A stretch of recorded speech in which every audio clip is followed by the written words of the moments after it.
Hello friends, welcome to my channel Marine Knowledge. Today we are going to discuss about CLC Convention.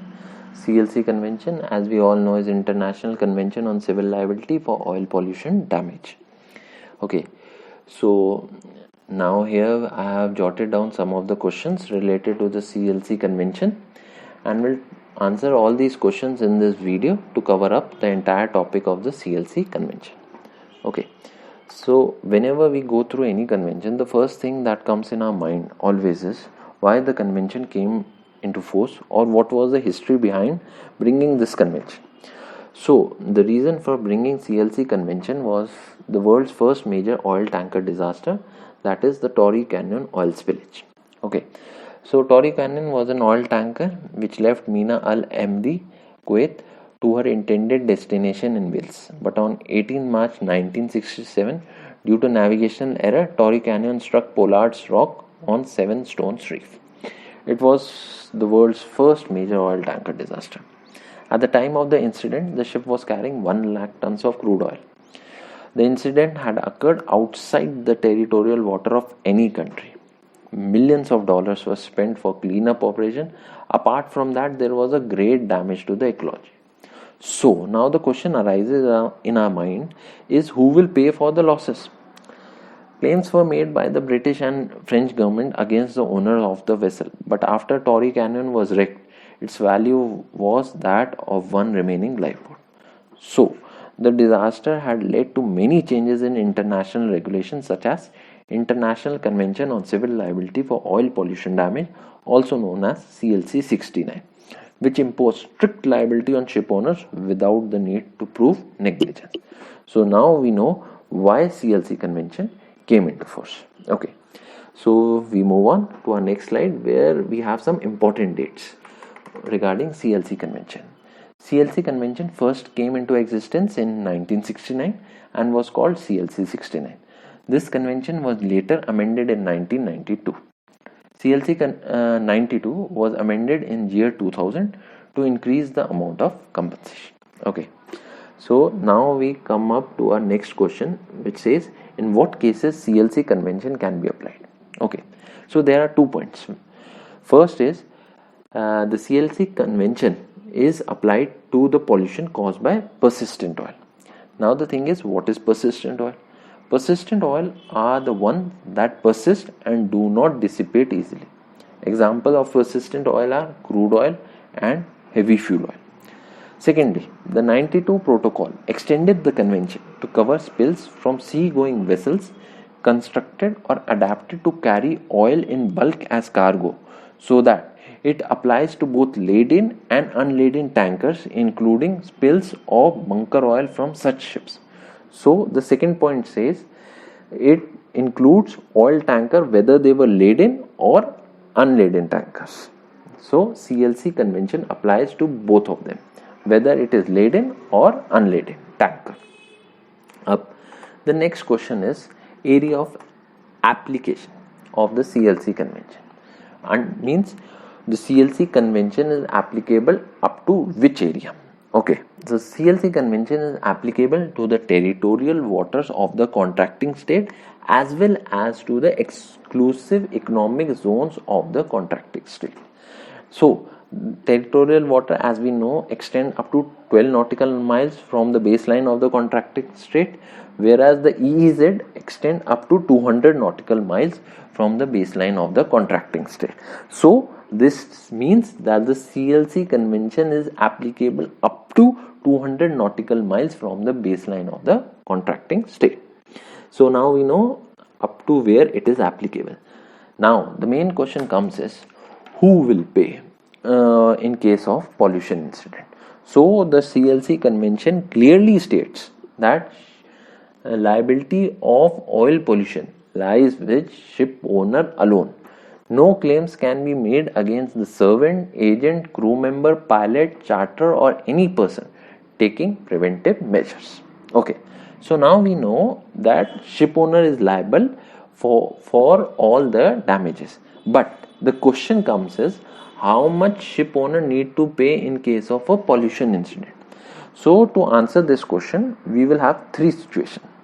First situation, when the ship owner need not to pay. Second situation, when the ship owner need to pay the entire amount for the damage. And the third situation is when the ship owner does not fall in the above two situations. Okay, we start off with the first situation, which says the ship owner need not to pay anything, and in that case it has to fall in the following three categories. If the pollution resulted from act of war or natural phenomena, or the pollution resulted because a third party who deliberately wanted to cause damage, and thirdly, negligence of government or other authority responsible for maintaining lights or navigational aids. Okay, so now we know when the ship owner need not to pay for pollution damage. But now we come to the second situation where the ship owner has to pay for the entire amount, means the limitation on liability does not apply if ship owner had the intent to cause the damage, or the ship owner knew that his action would result in the damage. Okay, now coming to the third situation, if the ship owner do not fall in any of the above two categories, his liability in any one pollution incident would be limited to the table given below. Okay, so as per the table we can see, if the ship is not exceeding 5000 GT, then the ship owner can limit his liability up to 4.5 million SDR. Secondly, ships between 5000 to 1,40,000 GT, the ship owner can limit his liability to 4.51 million SDR plus 631 SDR for each additional GT over 5000. And thirdly, ships over 1,40,000 GT, the ship owner can limit his liability to 89.77 million SDR. So till now we know that CLC convention has put the liability of oil pollution with the ship owner, and now we also know how the ship owner can limit his liability under the CLC convention. So for limiting his liability, he has to also maintain an insurance, and that maintaining insurance, he is issued a certificate from the flag state. So now we come to our next question, that is insurance or other financial security required as per CLC 92. Okay, so CLC 92 require all ships that carry more than 2000 tons of oil as cargo need to maintain an insurance to ensure that the tanker can meet their pollution damage liabilities equal to the ship owner's liability as per the CLC 92. Okay, so this certificate is issued by flag of the ship after the ship owner provides proof of insurance to the flag. The certificate shall be carried on board, and the certificate is usually valid for a period of 1 year from 20th of Feb of each. So here we know that the ship owner has to maintain an insurance, and the flag state will issue a certificate which is generally valid for 1 year. Okay, so now we come to the last part of this video, that is the important questions that I feel MMD surveyors are asking in the oral exams.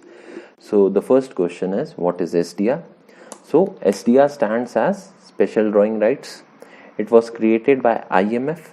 IMF is International Monetary Fund in 1969. The value of SDR are defined using a basket of major currencies which are selected due to their importance in the world trading and financial system.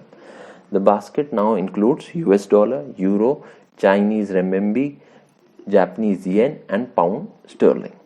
The SDR value is calculated on daily basis. As of today, one SDR stands as 1.3877 US dollars. Okay, coming to the next question, has India ratified CLC convention? So the answer is yes, India has ratified CLC 69, but India is not a member of CLC 92. Okay, coming to the third, why oil tankers have CLC for both oil and bunker?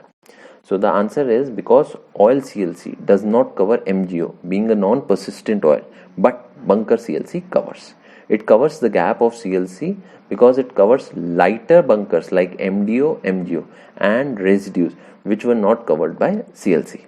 So bunker CLC covers all types of ships including tankers. So now we know why the tankers are having bunker CLC also. So last question is, what is blue card? Okay, so ship owner applies for a blue card from their marine insurance provider. Marine insurer verifies the ship owner has all the compulsory insurance coverage and provides the ship owner with a blue card. Ship owner submits the blue card to the flag state to obtain a certificate of insurance. So basically, blue card is a stamp of approval which the ship owner gets from its marine insurer, and this blue card is given to the flag state, which in turn issues the CLC certificate. Okay, these are the 4 questions that I feel are being asked by the survey. Okay, so now the question you may ask is, who would pay for the amount spent over and above the ship owner liability? This amount is paid under fund convention, which I will cover up in my next video. If you have any other question, please write down in the comment section. Now I feel that I have covered everything regarding the CLC. I hope you would have liked my video. If you like, please subscribe my channel and press the bell icon. Thank you very much.